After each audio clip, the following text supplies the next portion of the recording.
Inilah ketiga pelaku pembacokan seorang warga beberapa waktu lalu di Jalan Panduraya, Kelurahan Bantarjati, Kecamatan Bogor Utara, Kota Bogor. Para pelaku yang berinisial KM, KS, dan AL ini merupakan geng motor bernama Gerbang Street yang kerap meresahkan warga Kota Bogor terutama pada saat malam hari. Pelaku kerap melakukan aksinya secara membabi buta dan tiba-tiba terhadap siapapun warga atau geng motor lainnya yang melintas atau nongkrong di Jalan Panduraya. Akibat aksi brutalnya itu, salah satu korban yang juga warga sekitar harus menjalani perawatan intensif pihak rumah sakit karena mengalami luka serius di bagian kepala, leher, dan punggung, serta beberapa bagian tubuh lainnya. Untuk tersangka sendiri kami amankan ada 3 orang yang pada saat itu adalah pelaku utamanya, terutama yang menggunakan beberapa senjata tajam yang ada di hadapan kita ini.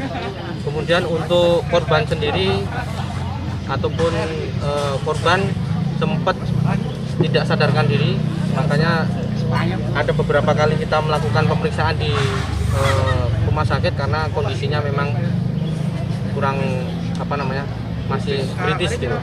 Kemudian untuk tersangka sendiri ada 3 orang, yang 2 adalah pelaku dewasa, yang 1 pelaku masih anak-anak. Saat ini polisi masih memburu anggota Gerbang Street lainnya yang diduga turut terlibat dalam aksi kriminal yang sangat meresahkan warga tersebut. Sedangkan ketiga tersangka dikenakan pasal berlapis dengan ancaman hukuman lebih dari 10 tahun penjara. Dari Kota Bogor, Herman Bons melaporkan.